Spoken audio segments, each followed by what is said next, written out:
Good evening, Lagos. Good evening, Nigeria. How are we doing this lovely Wednesday evening? Welcome to another exciting episode of Find Your Voice, Own Your Space with the one, the only Jade Adewodun, aka Lady J Global.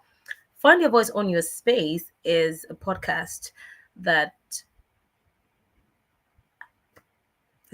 has, career professionals, business leaders come talk about their experiences, how they found their voices in their different spheres of influence, and how they are currently owning their spaces. So far, this is the 24th um, episode of this podcast, and it's been really amazing. Speaking to different professionals from different industries. Last week, we spoke to a professional from the public speaking space and brand communications, and it was really exciting to understand how to own your voice, how to manage crisis on the spot as a public speaker. And this podcast is live on YouTube and on LinkedIn. We are live on LinkedIn at Jadisola Diwodun and on YouTube at Lady Jade Global. So tell a friend to tell a friend that we are live. And of course, you can share your comments, your thoughts. And of course, you can also share your comments and thoughts on LinkedIn as well. And we have Samuel Ayodele Ajayi. Thank you for being here for Mr. Caxton-Martins. Thank you so much. Really appreciate you for joining us on this call. Now, moving on very quickly, Samuel already said that he's here for Mr. Caxton-Martins, and that happens to be our guest for today. Ladies and gentlemen, today's guest is an amazing personality. We became more familiar earlier part of the year, and trust me, he's one of the amazing master of ceremonies, exceptional, if you ask me. Um, he is a multi-potentialite, and that's how best I would like to describe him. He's had to be a hype man, a professional master of ceremonies, voice actor, managing an organization that helps to create content in a new and unique way. And in all of that, he still has the time to work with a non-governmental organization that he created to help his community and get street them to get kids rather off the street. And his story is one that I believe would inspire everyone watching us or would watch us later on this episode. Ladies and gentlemen, give it up for the one and the only Oládiméjì Caxton-Martins. Hi. Hi, Jadi. Good evening. It's good to have you on the show. Uh, uh, uh. I mean, I'm learning to do happy dances for my guests because you of us just gather and plan me and be looking fine and hot. What's gonna Everybody should Wow, be taking it calm down. man. Now all your fans in the comment section are just giving us hot. Like they just you understand? You understand? Like Samuel now is the exceptional here gongoni. Like he's an exceptional somebody. And then we have Daudu Shemilore. He said was world best homologo champion. Honestly, I'm curious about that, but I mean, don't let us jump ahead of ourselves. Definitely in the course of this conversation, we are going to touch on very intricate parts of this conversation. But it's good to have you on the Find Your Voice and Own Your Space podcast. Thank you. It's such an honor to be here. It's really amazing. I'm blushing already, so just being on because I mean you're really amazing. You do such a wonderful work, and Thank you. you've always been amazing. I remember our first interaction over Instagram. Your first video was wonderful. I was like, how is this person that speaks so well, has such a Thank wonderful you. accent, and you do such a wonderful work. So I'm more than honored to be here today. Thank you very much. So, I mean, let's start from the very foundation, right? Yeah. I'm really curious. What's it about the Black Boy MCM?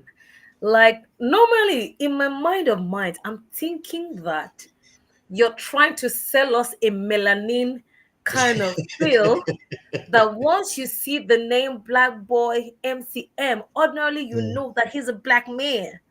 You understand me now? So I'm, Mm. I'm, I'm curious.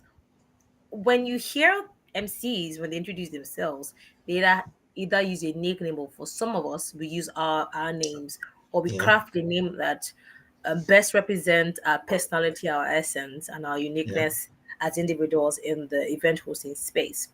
Yeah. But and that's one of the things that caught my attention about you. So in my head, I'm wondering, what in the world? Why that name? What is the inspiration behind it? uh, Inspiration. I honestly don't know. So I started off with very, very fun. I think this is the first place I'm sharing this. I used to be called MCM Can Rap. Back in the Okay, days because I used to do music. I used to rap about food. So it was MCM Can Rap, and MCM is my name. Basically, Mage Caxton-Martins, or you could replace it with my English name, Michael Caxton-Martins. So okay, after I, obviously, that was like back in the days, you know how you get a signature from when you're in secondary school, and that's the signature that you use that's, for the rest of your life. Yeah. So that was okay. the name. That was the name I had in secondary school. And so when I started to know about branding and all of that, I was Mm, at first transitioned into a DJ. So it used to be DJ MCM, and then from DJ MCM I needed something unique because everybody knew MCM stood for my name, but some people for man. So I just needed something else, and that time I just said, I'm black and I'm a boy." So Black Boy MCM, and that was basically how Black Boy MCM came about. wow. Because I mean, you took that out of my head. Because in my head, I'm Yeah, wondering, ah, Monday, man crush Monday. Well, I was trying to make sense of it, but again, it is now sensible to understand that is more of your identity of who you are, and infusing your personality. Just adding the fact that yes, I'm black and fine, black and shine, yeah. learning topic. You understand me now? So, I mean, transitioning from being a DJ Mm. to an MC, and then a voiceover talent, and then a hype man. And you just recently dropped a gospel. Ah, Mama. you just drop one beat that anybody that is not aware of who you are, they wonder who's this new beat. They will not know that you've been coming from way back. So how did you come about all of this? Was it what you've always wanted to do from the onset? uh, Kind of. I've always known I'd be in entertainment. So I started off with music, and Mm, then transitioned into DJing. And for a lot of people that actually didn't know this, I had for a bit transitioned into production. So I'd gone to a music school. I studied music production and sound engineering, and then I started out producing. Then I went to radio school, National Broadcast Academy, and then I got on radio. So I started radio. I used to work for a media house. I also had a show, or I was co-hosting a show with my boss at the time on Unilag FM. And so I had all that years of transitioning through media and entertainment at different times, different departments of the media and entertainment space. So production, music production, then entering radio production. I used to produce shows back end, produce jingles, sweepers, adverts, and then I then started to go on radio as a presenter, as an on air personality. So yeah, all that shaped me becoming a master of ceremony today. My mom actually was the person that gave me that picture because my mom is an event host also. My mom was the very first event host that I looked up to. My mom used to MC events, corporate events, a lot back in the day. So when I was transitioning, that was the image that I had in my head. And then I'd met one of the most amazing persons that I could have met in that time of my life, Larry Foreman. So I'd met Larry Foreman while I was a radio presenter at Chinilag FM. And I just told him, "Oh, I like the way that you are. He had a very wonderful style, unique from every other thing that's in." And I said, "I'd like to work with you." And the only question he had asked me then was, "Can you work at night?" And I said yes. And that was the beginning of entering event hosting fully for me. So yeah, that was what my journey was like. There were a lot of other things. Obviously, I can't begin to go into those details, but yeah, that was the major part of what summed up me becoming Black Boy MCM. So everything that I do now is as a result of all the experiences, knowledge that I've garnered over the years, being a producer. So now when I put out songs and everybody's wondering how, it's something that I have, gained as I have crossed through the years. So yeah, that's basically it. So it's a compound of lived experiences and Yeah, skills refined with time. yeah, Fantastic. And I'm curious about the question that, like, because again, I know, like, from our Larry Foreman, rather, and I yeah, happen to be from the University of Lagos. yeah. Um, I used to be an on-air personality in ULAG from 2013. I used to work with McGregor, Damilola McGregor at the time. Ooh, yeah. Yeah. And then there was Dio Buttons, there was Bimbo Johnson, and we used to co-host, the show together. It was just really, really beautiful. I mean, and it's really good to know. Now, I'm curious about your mom being an event host. Like, in my head, I'm like, what's your mommy? Where's your mother? Because it takes a level of excellence that your Yeah. mom must have exemplified for you to Hmm. then say, okay, my mom is cool, but she's cool. And if my mom is doing this and it's okay, I want to do it. So, what were the experiences that you saw with your mom hosting events? Were there times where you had to go with her to these events, or she had to share stories of things that happened or instances that happened at those points, and then understanding that, okay, when life woman then says, "Oh, can you work at night?" How did that affect, because again, sometimes there are events on the island dead in the night. How did you have to manage, Indefinite. you know, because your mother Yeah. is like, don't.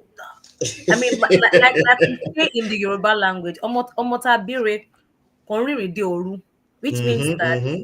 a responsible child doesn't walk at night, Yeah. never walks at night, right? I mean, So, how did you navigate that dynamic? so weird thing is I never actually followed my mom to any of her events, but I used to see pictures, a lot of pictures.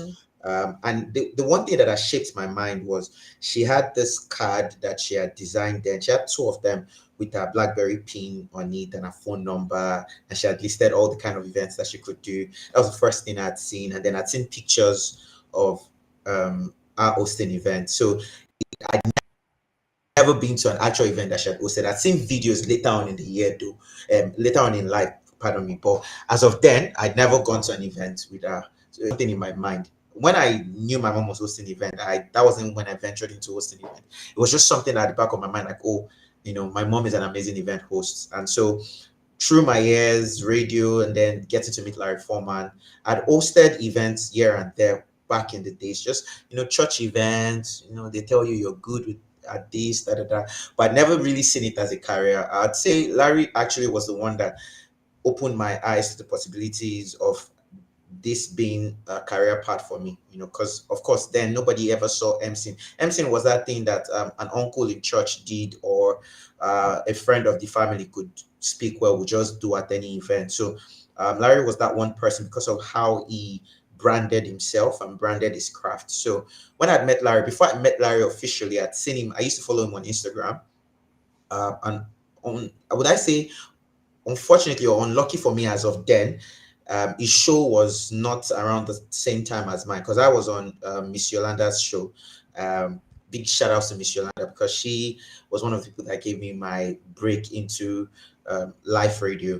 So my show was Drive Time Lagos, Mondays, Wednesdays, and Thursdays with Miss Yolanda. And one day I'd come earlier than the show or something, and I'd met Larry. He was leaving for a second show at another station, and I just summoned up the courage and said, I'd like to work with you. I like the way. The only question was just like, oh, and in actual sense he said it in pidgin. He was like, you feel work out for night?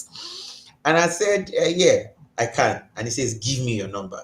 So when he said give me your number, in my mind I'm like, Azal, now I'm the one that's supposed to collect your number and be chasing you. So he said, give me your number, and then he collected my number. I said, I'll call you. So like 2 weeks went by, I didn't hear anything. So luckily for me, I met him at the station again. And then I said, my guy, I haven't heard anything from you. And he said, don't worry, I'll call you. Randomly one day, by the way, I had a 9 to 5. I was working with a media house that's owned by my mentor, Mr. Roy Suji. So he had called me on one Friday, and he said, "Where are you?" I said, "Oh, I'm at work." He said, "Can you meet me at so so so? We're going to a I'm not sure if I'm allowed to mention name, but a bottling company in Lagos, a top one at that." And I said, "Oh, we're going there. We have an event to host there." And I said, "Sure." So I left work when we in. The event went from like 5 to like 11 or 12, and that's where your question now came in my head. While I was at the event, I was just thinking about how I would get to, because I'm like, how would I get to my house today? You know. And then he, after the event, he had asked me, "Where do you stay?" And I told him, "Oh, I stay in Yaba." Then I was staying at Yaba. And he was like, "Oh, where in Yaba?" Gave me the place. And luckily for me, it was close to my side. So he dropped me off, and that was it. I After that day, I didn't bother buy any other thing again. Even if the event was 2 a.m. and even if I was going to come back by myself, that first step just opened something in my mind because I'd never been out that late ever before. Like you said, my mom is a pastor. So it was hammered strictly in us. 7 o'clock, 8 o'clock, I'm already feeling weird if I'm outside. And so that was the very first, and that's why I always tell people, like, the very see, most of the things that you think are out of your reach is just one decision, and then you're gonna reach those things. So after that day, I never really got that. Next time you reached out to me, I was up for it because I was just like, I survived the first day, and the second day. And even at that though, it took about I'd say a year plus for me to fully enter that space, like Larry. You know how someone has mastered the night, like they say. So it took a while for me to then master being able to handle being out that late. But yeah, I hope that answered the question. Yes, it did, and I love the perspective that you gave. Being a PK. By the way, PK means preacher's kid or pastor's kid, Yeah, because yeah, I'm also a PK as well, and we subconsciously carry a conservative air around us without us yeah, even knowing. yeah. And some people think, oh, we are being holier than thou. No, it's Oh, upbringing. it's It's some training. upbringing. You people should cry. Like, we don't even know we are doing these things. Like, Yeah, yeah, it took me paying attention to myself to realize that was people think, well, why are you feeling like hello in my out? As in, there are some outfits I cannot wear because I'm a picky. And subconsciously, when I see some people wear, because I mean, being a like babe, some people are usually shocked that when I say them what attention, like you want to it's like like you are so you conservative, don't act like it. Yeah, but the actual prototype of a like chick, like as in most of them look at me like I'm like, yeah, I'm really like, and they usually they have doubts. I'm like, should I give him a credit card for it to check? Because I'm like, oh, if in fact the interesting story was I didn't get into a club until my final year. Yeah. And that one, it was a friend that dragged me. And that was after we had graduated from fellowship. yeah. Like we had done You're no longer we an had, esco again. we had done FYP service, we had done au revoir, we had finished, we had dropped Yeah, scholarship work. yeah, And I said, let you trade, even though at least if they are saying that you do enter, at least you say at least you enter. yeah. And I regretted it because I'm like, I don't like noise. It was just a lot of noise for myself. Because I'm used to vigils. Mm, Let's pray ourselves to the Lord.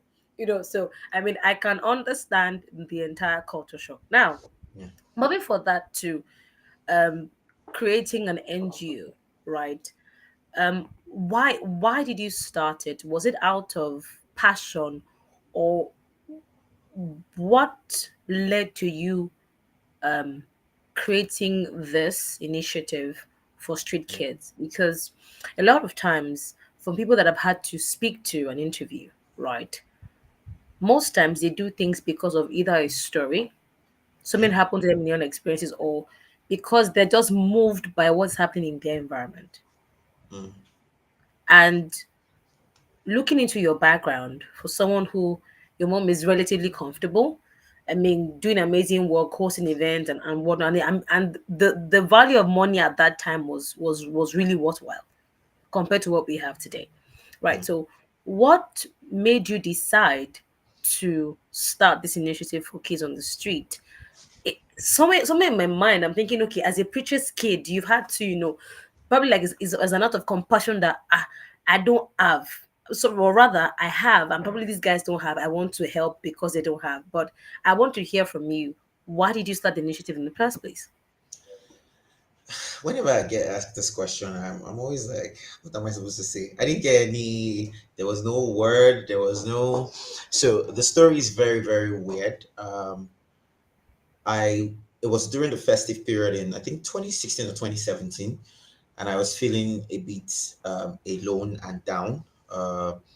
Because I'd, for the longest time of my life, always spent the festive period away from family. I was out of the house at a very, very early age. So I think I was the only one in the country as of that time. I think my brother was still around then. And I was feeling down. It was one of those periods where I was really dealing with a lot. And so it was Christmas Day. And I just got up, went into my room, went into the wardrobe. I packed a couple of my clothes, not a couple, half of everything inside the wardrobe. And I called a couple of friends that were around, two friends. Um, I called them and I just said, "Oh, I'm going to so place and I just want to give out my clothes." You know. And luckily for me, they were very amazing people. They didn't question my sanity as of then. Because it's like, what are you doing? That's what anybody would ask you. So I packed and then I'd gone and I'd given them out with giving money also, and it felt good, you know. But when I got back to the house, I was like, that felt good, but that's not going to help them tomorrow. And the honest truth is, I don't have a sweet story as to, oh, I got this, you know, I did this, da da da. No, I just knew that I needed to do better. I felt really good. I didn't care about my problems at that point anymore. That's the honest truth. I didn't even remember that I had problems. So I then reached out to a couple of more friends and I said, I think we can do something. And so we decided to do something like that again. I think a week later, we got more. We bought more things, got more clothes, got bus, got food. We went to another community, went to see the ballet there, told them what we wanted to do. They welcomed us, and we did.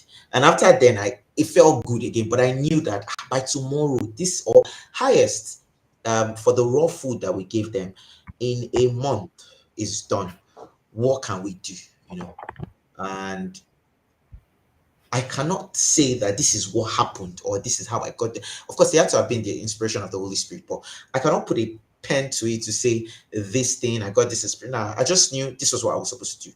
So I called a friend and I said, aside from giving food, I think we need to empower children. You know, that's the only way that, and that was how we started. We started off with the very first project called Tech Tour. So Tech Tour is basically where we go to rural communities and we teach children who have never had access to a computer, never seen a computer. Some of them have never touched a computer before, which is them basic computer knowledge. And later on in the years, we started to add tech skills. But the very first set of projects for the computer, basic computer knowledge, how to type, Microsoft Word, and every other, you know, important skill that is needed for any 21st century child. And so we had reached out to about 5 schools in a community, a rural community called Dodo. And we had gone, myself and like about 5 of my friends, myself and 5 of my friends, we had gone there. We'd spent weeks just going from school to school, teaching them and rendering trainings. And it really felt good because the testimonies that we got after, some of the children saying, "Oh, I didn't know I could, you know, do this." Some people say, "No, I'd never touched a computer before." It felt good, you know. And we said, "Okay, we need to keep doing this." And so we started. That was when I came up with the name Street Love Nigeria, because the NGO was first called Street Love Nigeria. Then from that period, we just started off. You know, we had in that year alone, we had about 4 tech tours. We went to different schools just teaching.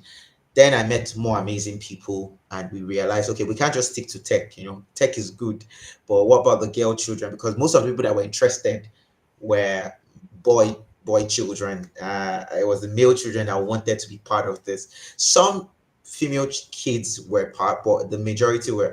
So we said, okay, what can we do? And then I had the most, like, God really, I think me being in the SDG space in itself was just God ordaining my steps, because the amazing people that came, I can't take full credit for it at all. The amazing people that Mm, came were the ones that had most of the ideas. I had some of the most amazing people. I'm allowed to call names here. I had Tofomi, I had Ruth, I had Aminat. These were the guys that actually came on board and said, okay, you know what? Can we have a girl project? And then we had the very first project called the Girl Project. It was based on menstrual literacy and financial literacy for the girl child. And then mm, we started off that. Then we had the school project. So the school project is basically, aside from Tech Talk, we want to focus fully on SDG 4, and we want to provide an avenue for children on the streets, children in rural areas, to have access to quality education without any stress. Because we looked at ourselves, we were not the most richest, we're not even rich, but we came from comfortable background, average comfortable backgrounds. And there were experiences that when we went to certain public schools, some of them have never had this experience. Imagine going to a public school where mm, there are two boys, one has to come to school one day, they rotate the day each person comes to school, because in the mm. school you're not paying school fees, but you need white socks and brown sandal, and that's a big deal for the parents to provide for the children. So they only have a pair of each. So one wears it today, the second one wears it tomorrow, and that was basically the beginning of how the NGO came together. So we had all these major projects and all these amazing people putting in all the work to make sure that we were touching lives. And yeah, that was how it started, and then it grew to what it is now, that we're called Street Kids Helping Initiative. We have children that we have on scholarships. We've run tech tours where we don't just teach anymore. Now we give out laptops to kids after we train them. Like, okay, we're training you, but we then realize like training you is not enough, because imagine going to a community where they've never seen a laptop or a computer before. You Mm. train them. How do they practice what they've been taught? So we then said, okay, you know what? We're going to give out laptops. So we've grown so much now. We're giving out laptops after trainings. We're taking the responsibilities of adopting children, sending them to school, taking care of whatever they need to have a fairly comfortable primary to secondary school life, where they're not lacking anything. They can stand up to their peers, they can dress well. And it's just been an amazing journey. So that was basically how that started. I can't take credit for any of the things that we've done. The only thing that happened was I was there one day dealing with so many things, and I decided to go and do something. And from there, it was just a web of different other experience, not experiences, different other happenings that just brought us to this very place that we are. So yeah, I give it all to God and the amazing people that dedicated their time and life, because it's been 7 years since we started the NGO, and these people have dedicated their time, their life, their resources. By the way, we've never gotten any grants from any external organization. Hmm. Yeah, we've So, always. so you task yourselves. Yeah. There was a time where I used to take loans for projects. This was 2019, 2019, 2020, 2018. I was taking loans How did you for, pay back? I paid and I was working. So I was working with one of the most amazing persons that I could, my mentor. So yeah, then he used to look at me like, are you okay? you know, but yeah, I mean, I think those were the things that I needed to do, because now everybody on the team can afford. We rarely solicit for funds. We still do for people that want to be part, but we've comfortably been able to take care of our own children. We have children that we take care of, we send to school, and we don't have to wait for anybody.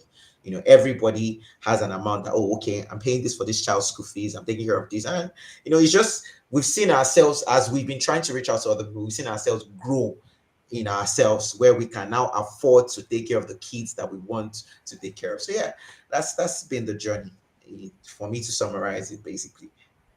This is very heartwarming for me, and I am reminded of something that my pastor, Apostle Emmanuel Aaron, had mentioned on Sunday. And he highlighted four category of people that believers should watch out for, to should take care of, because it's very scriptural as believers: widows, orphans, strangers, and poor people, right? And he then said something that when you take care of this category of people, it's like you are loaning God some of your resources, and Mm, God owes no man. mm, And it now makes sense when you are becoming bigger, because more children are being born. yeah. The people that you have been kind to, they have also grown, Yeah. and they can say, "Oh, I'm where I am because a certain group of people chose to want to take care of us in our community." Yeah. So here you then say that for every one of your team who started this journey, they can conveniently put money in a common purse to ensure that these kids get the quality, education. And I'm also reminded of a particular story where a widow, she had to pray for that somebody was actually kind to her child, and she literally prayed from her heart that God, this person has helped our life. So I cannot even begin to imagine how the parents of these children would feel, the relief, the, oh, I don't have to worry about school fees. All I, at least I can take care of the child. That Yeah. cannot Yeah. be school fees. Mm-hmm. Because Mm-hmm. again, the economy makes earning very unstable for some people. So people are not able to earn as Yeah. much as they want to, and being able to give their children the kind of life that they want to give. So Yeah. it's very commendable. Well done. It's inspirational for me to hear, and I believe for our listeners as well. Now, being a multi-potentialite, because a lot of times when I attend conferences, especially conferences where there are young people, well, I'm a multi-potentialite. What do I want to do? How can I find purpose? How can I fulfill purpose? Purpose, purpose, purpose, purpose. Right. But then here you are as a master of ceremonies, as a one-time media personality, a hype man. Honestly, I will call you an artist. I don't honestly, it's on you. You're an Yeah. artist. Yeah. As far as I'm concerned, you're an artist. It's allowed. Right. You are a founder of an NGO. That's five on one hand. We've not even finished counting. You are still the founder of Content Nikoko. That's six. Only you one person. And sometimes you shuttle between the UK and Nigeria. And you're a married man on top of that. Seven. Sir, like we say in our local parlance, can you cut soap for us? Can you help us to cut this soap? If I cut Where so are for they you, you don't use. manufacturing? Where are they manufacturing this soap? Can you just, it's just small slab like this, you cut? Because, bro, how do you do all these things? I It's mean, not easy. somebody is in one corner like, oh my God, because I mean, we were having a conversation before we came live one day, like, she's like, Yeah. versus doing something, God, when you were creating every other place, where was I? Was I at the back? God God, am help I a me. spoon? Am I a log of wood? But I mean, we don't do that here. So, I mean, how do you juggle all of these expressions? Because I wouldn't call them responsibilities. I call them expressions because they're an Mm. extension of who you are. I mean, being a Yeah. master of ceremony is an extension of your voice. Yeah. Same with being an artist and a voiceover person, and also media personality. Having an NGO is an extension of your heart and your hand, right? Content equals is an extension and expression of your creativity and your dexterity. So, how do you merge all of this together? I have no blueprint to give to anybody that is expecting to hear something. I think for me, it took a lot of I'd say mistakes and years of trial and errors for me to get to this tiny bit of where I am. You see the way we were talking, and you were just like, yeah, sometimes we're like, oh, somebody's there like God when I'm still in my God when space, I'm still in my God when season where I'm like, Sir, don't say sometimes it, I'm sir. like, Stop it, Uncle Kai. I'm being honest. I'm looking at Wow. certain people and Mm, I'm like, I want to be like this. I mm, I I want to get to a space where I don't have to introduce myself. I don't want to have to write event host and corporate mm. web da da da on my page. Yeah, so I'm still in my God went season.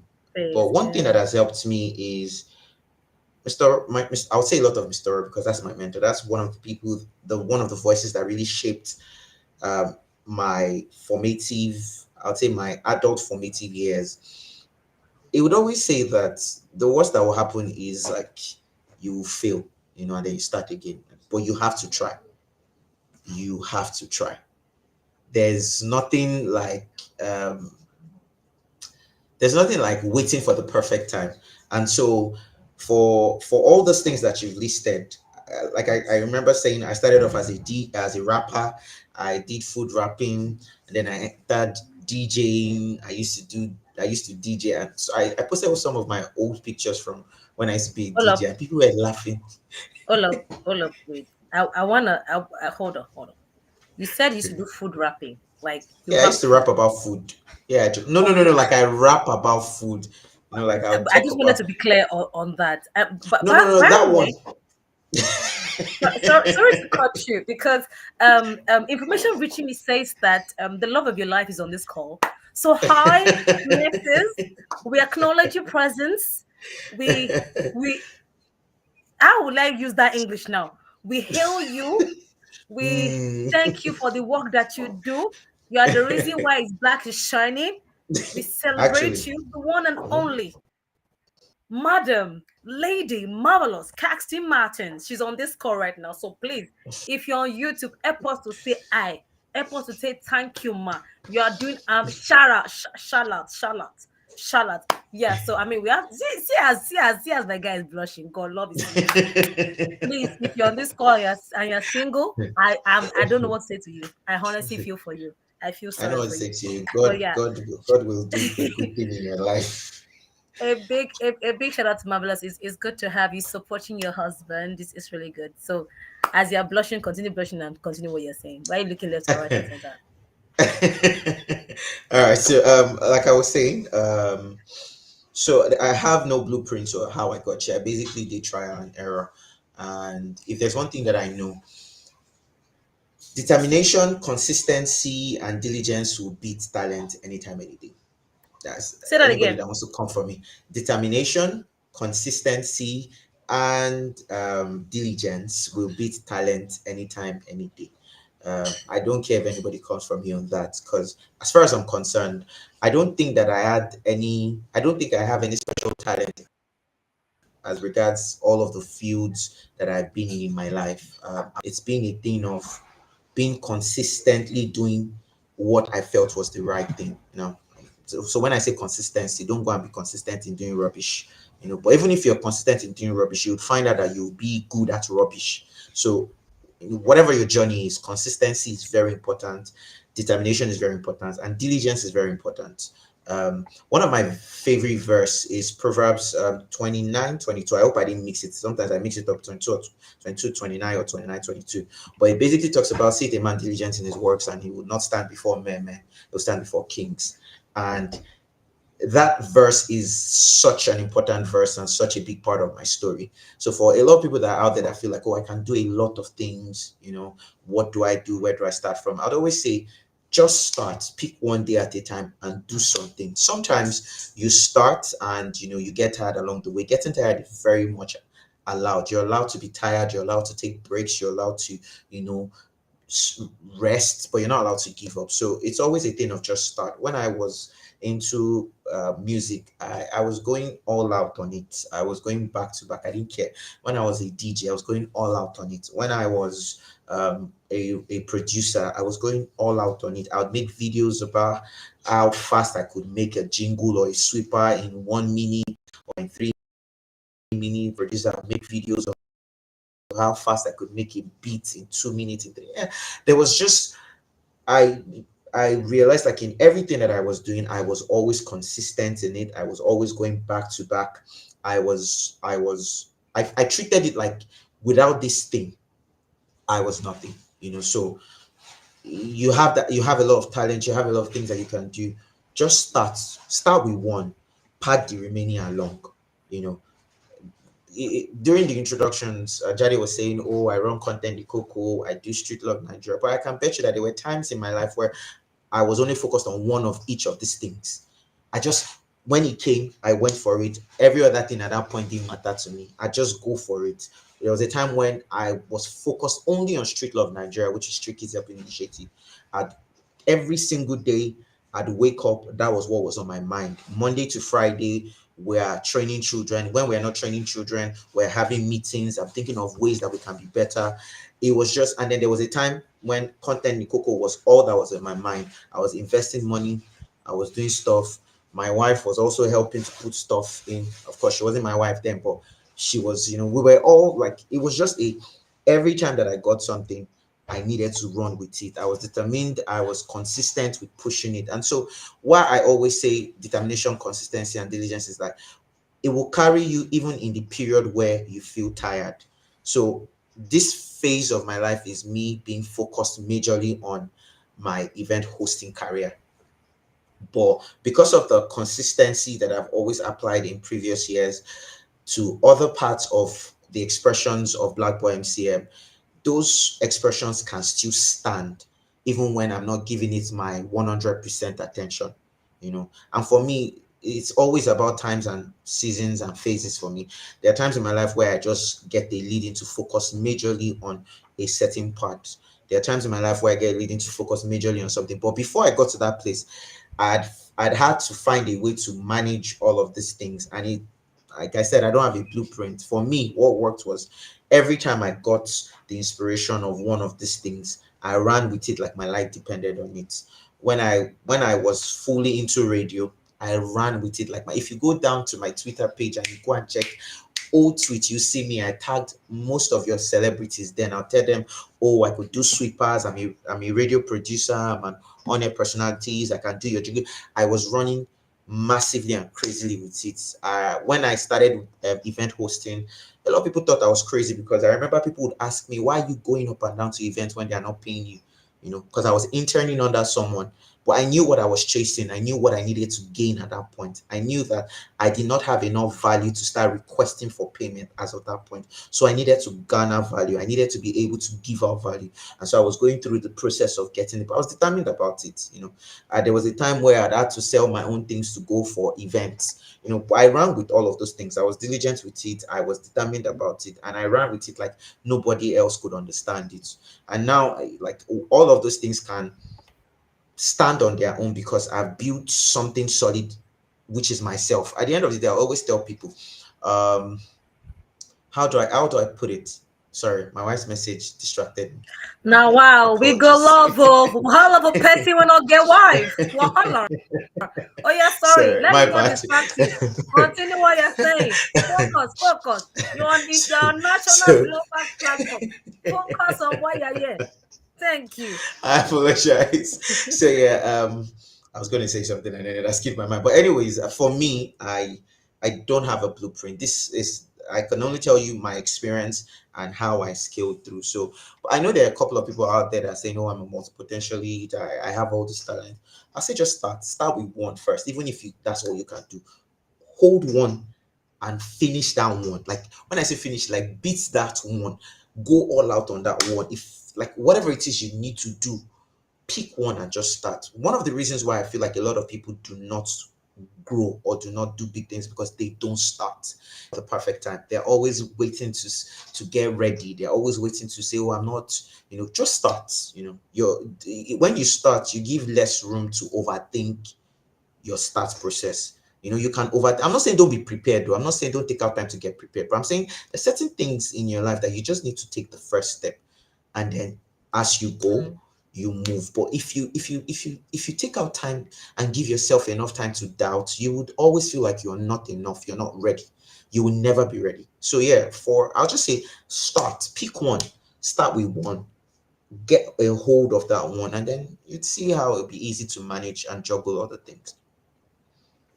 Thank you so much, Dimeji. Thank you. Start with where you are. Start already. Yeah. And because I know what it is like when you have to overthink. Yeah. Like some people call it analysis paralysis. I've It learned a it new one. it practically paralyzes your mind, like it Yeah. paralyzes your mind and paralyzes your body Yeah. if you allow it linger. Currently I have a masterclass, by the way, on presentations. It's called the alchemy of presentation. Yeah. And I have been on this journey since last year. And I'm like, I'm not sure. I don't think Will I people do. I overstepped it into this year. And then I had a conversation recently with Corey, and then we're just having a conversation. I was like, I do 30 days. I remember I'm like 30 days of what I do. And I had to go off social media. And then in 3 days, I came up with everything, which was my graphics guide. I sold yesterday. I'm like, why was like, so when I'm like, why was I overthinking this thing? Mm, Why? mm. So again, for all of our viewers and everyone that's going to watch this later on, stop overthinking. Start already.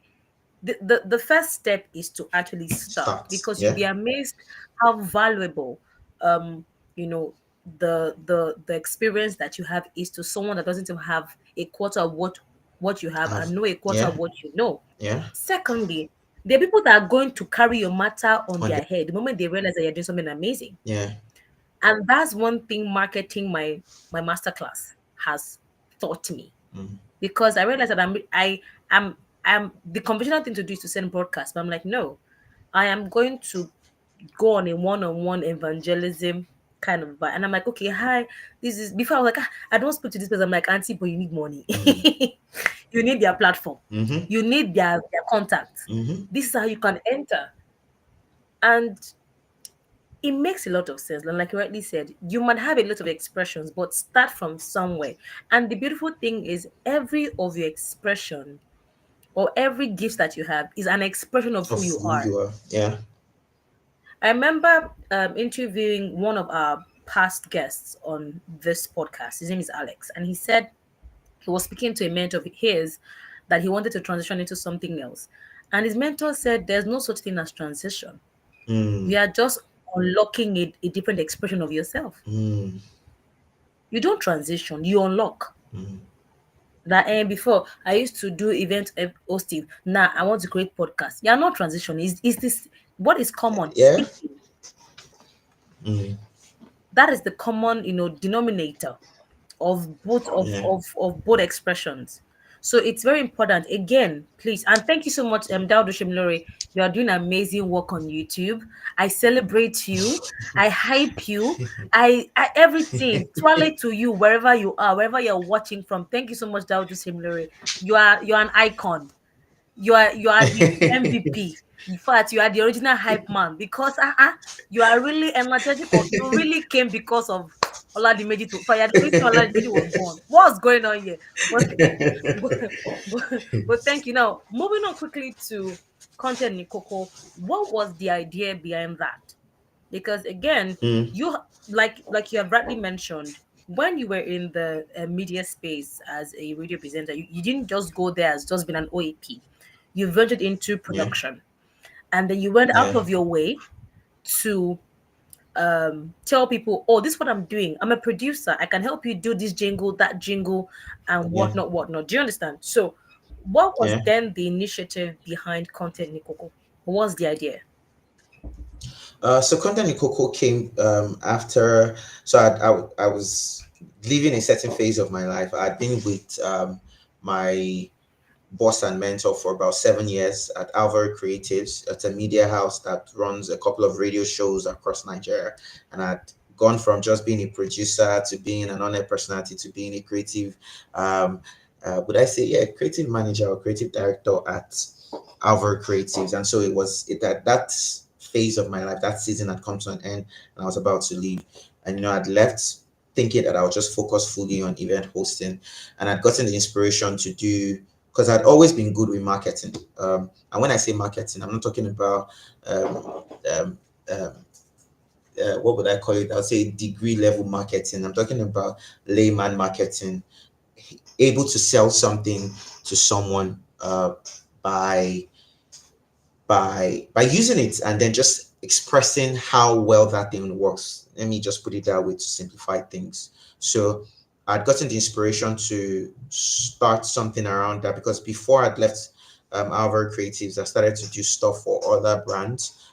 They just call me like, oh, I like the way that you advertise things. Can you do this for my brand? Can you do this for my brand? And so when I left, I just said, okay, let's do our own thing. And I've gotten the name Content in Coco, which basically means content is key.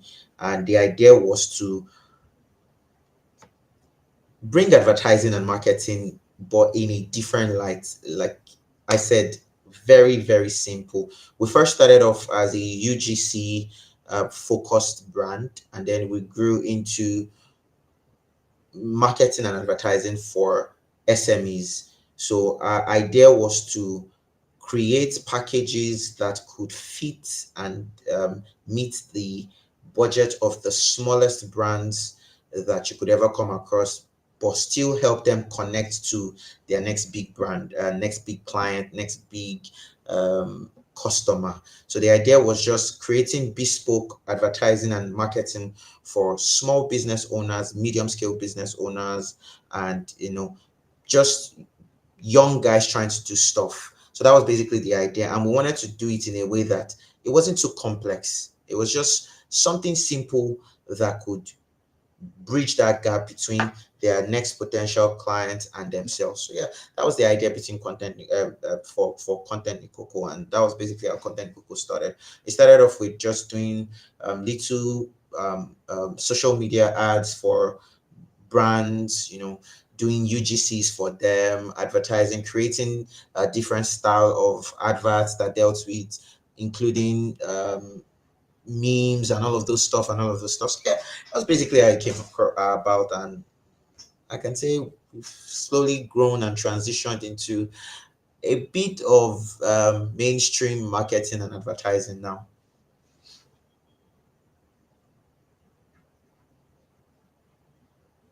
Well done, well done, well done, Oládiméjì. I mean, I Thank love you. how you tell your story.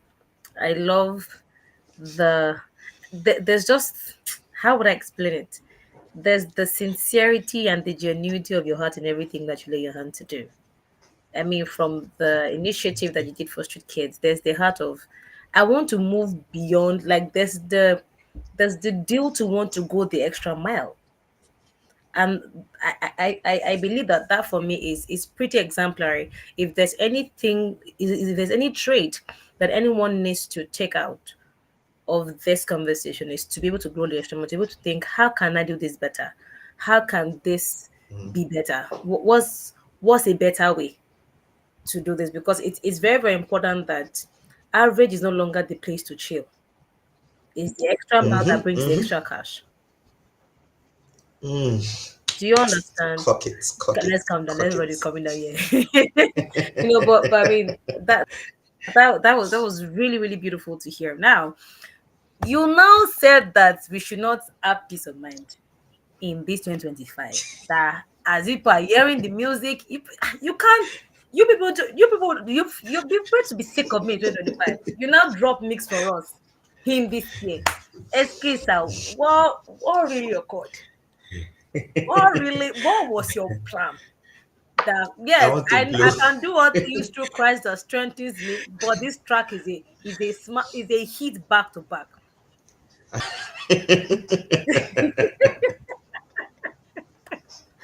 Because I mean, for me, when I saw the announcement of the track, I was like, oh my god, this guy is actually very cool. Like he's a cool human being.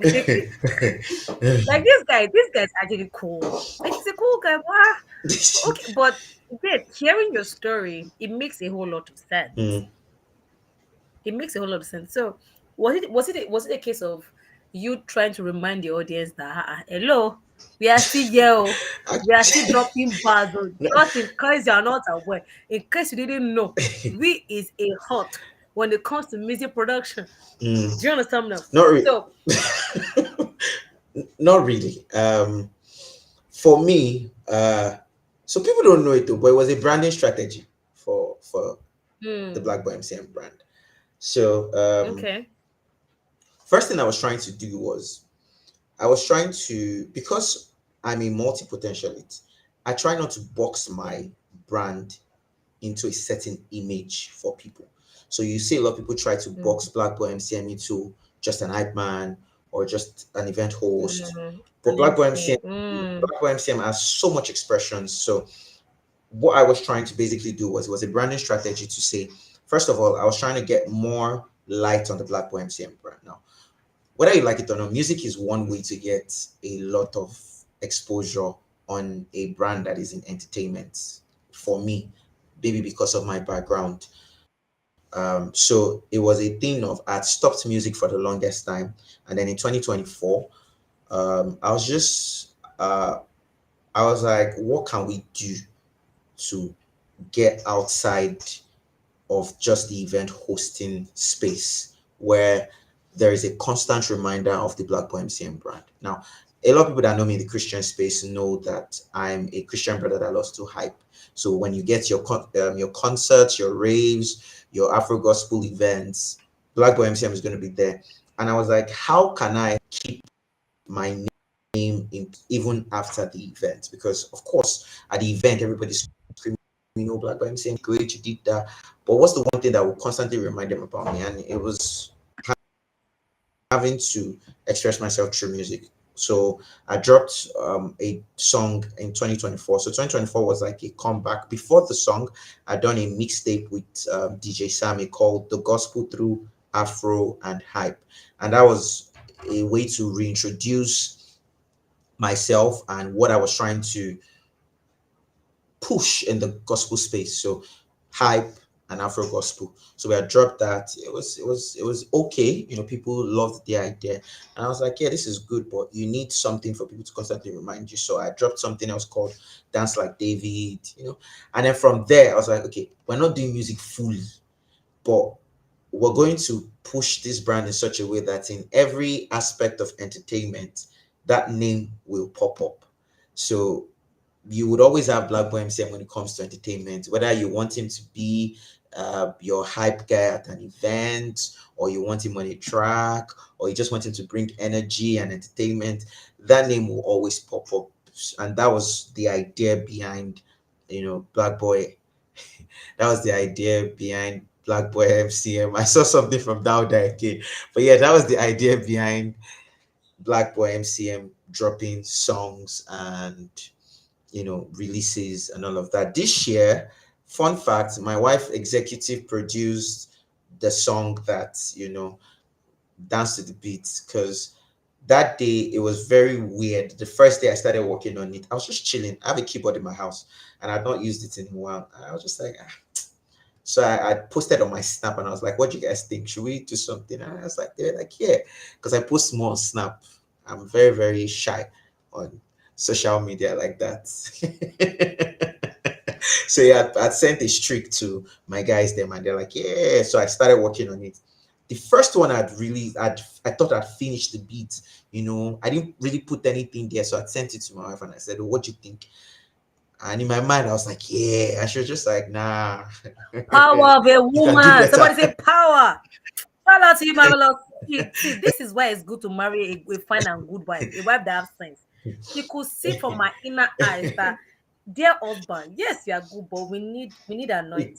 We But need you, oil on this thing. Shout mm-hmm. out to you, marvelous. You are the So you she are had the asked me real to, you are the real MVP. Over to you, sir. yeah.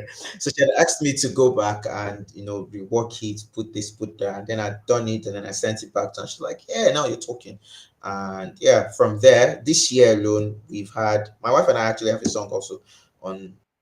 We've had about 3 releases and some remixes of some other stuff. So yeah, the idea basically Yeah. is to get Black Boy MCM every expression of me. You get to a place where you can now comfortably push different expressions of you because you've built yourself to a certain level. At first, I couldn't afford to focus on all of those expressions because I needed to master each one to a certain level. And so I've gotten to that place where, like I've been doing events for so long. If you wake me up and say, do this event, I can do it.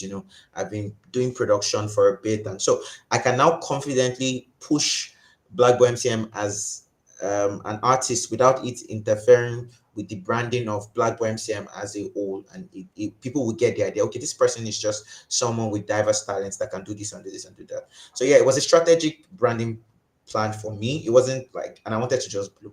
I'll be very honest. I want to blow. I want to get to that point where I don't have to introduce myself. Use Not blow in a yourself. way that I'm just famous. I don't really like I like people, but I don't really like outside like that. But I really want to get to the point where my name is enough. And it's something I'm beginning to practice now. And it's not from a place of Mm, pride. I remember going on my Instagram because I do this thing where I call revamp on my page okay. at Okay. least once or twice every month. And I think a lot of creators should also do that, event hosts. I go through my page and I'm like, the clients I'm trying to attract, if they come on this page, what do they see? Sometimes I Mm, go through one of my friends' page and I'm saying, just help me look at my page from outside, back end. And I want to see. So I've done that this month and I just took off a certain thing that I put with my name in the past, which was corporate and wedding MC. And that was Hmm. because I realized like the Black MCM brand is a global brand. Hmm. I'm I want to get to a place where I'm called to speak on diverse topics, not just the guy that is known to just do weddings. And so I was Okay. like, yeah, there was a time where I needed to pull that as a branding strategy, as a strategic way to put myself in certain searches for Instagram and all of that.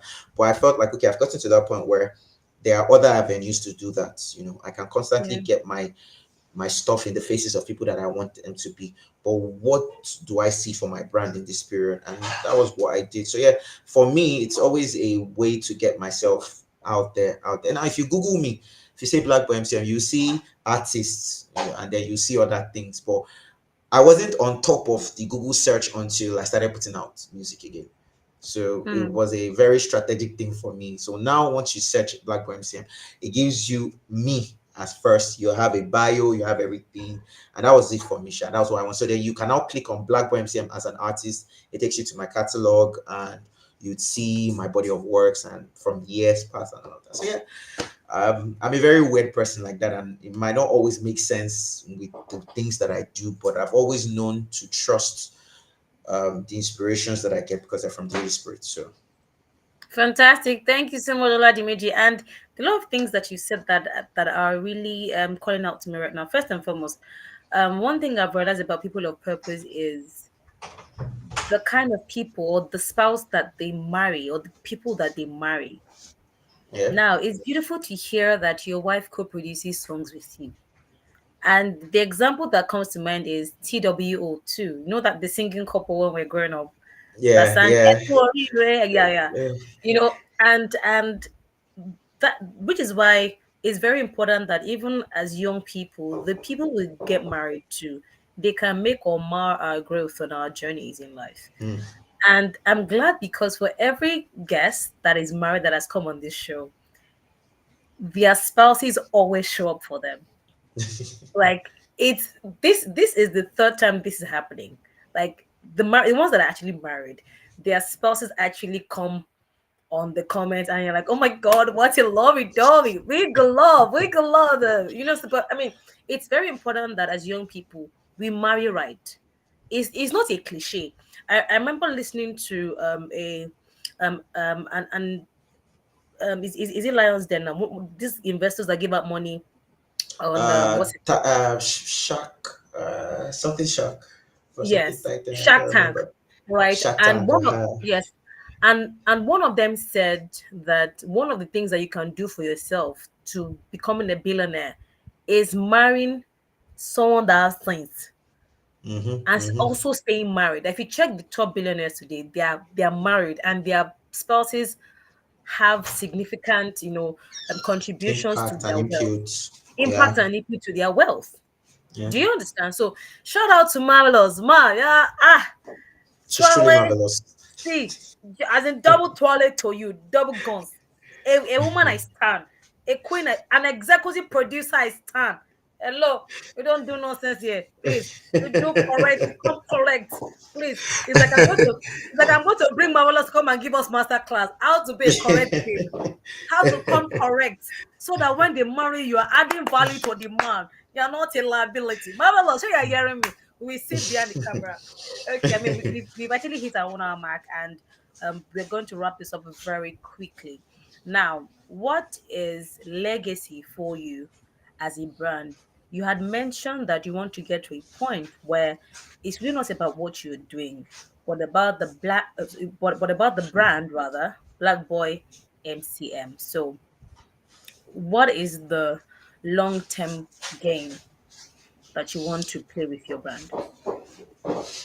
Very, very as simple as that question is deep for me because I think long term, my legacy is basically, can I summarize it with a saying? You We okay? all die twice. The Hmm. first time is the time we are buried, and the second time is the last time somebody mentions our name. Hmm. I I think legacy for me would be where my name can outlive generations. I Hmm. want to. I want to have so much impact, not just as an event host, but as someone that cares about people. And so, Mm-hmm. if I would even say, if I were given an option to choose one output of that legacy, I'll choose Street Kids Open Initiative, which is the NGO that we run, impacting lives. It's I get satisfaction and fulfillment from events, but there is a certain level of satisfaction, fulfillment, and a sense of purpose that comes when a child reaches out to you on a random day and says, "Thank you so much for that training that you had in so so so year. I've gotten so so so so so so. I was able to get this and this because you did this." Seeing, not even getting, sometimes you don't even have to get a feedback, just seeing the growth in certain people that you were privileged to be a part of is enough for me. And so I'd always say the legacy for me would be for my name to outlive generations positively, not negatively, positively. That's it for me. I know that I can't be an event host for obviously. It'll get to a point where I need to step off the stage. And the idea is that by that time, I have impacted so much people, even in the event hosting space, that I can I can sleep well at night and not say I was a wicked person, you know. Yeah, so I think that's it for me. Thank you so much, Oládiméjì Caxton-Martins.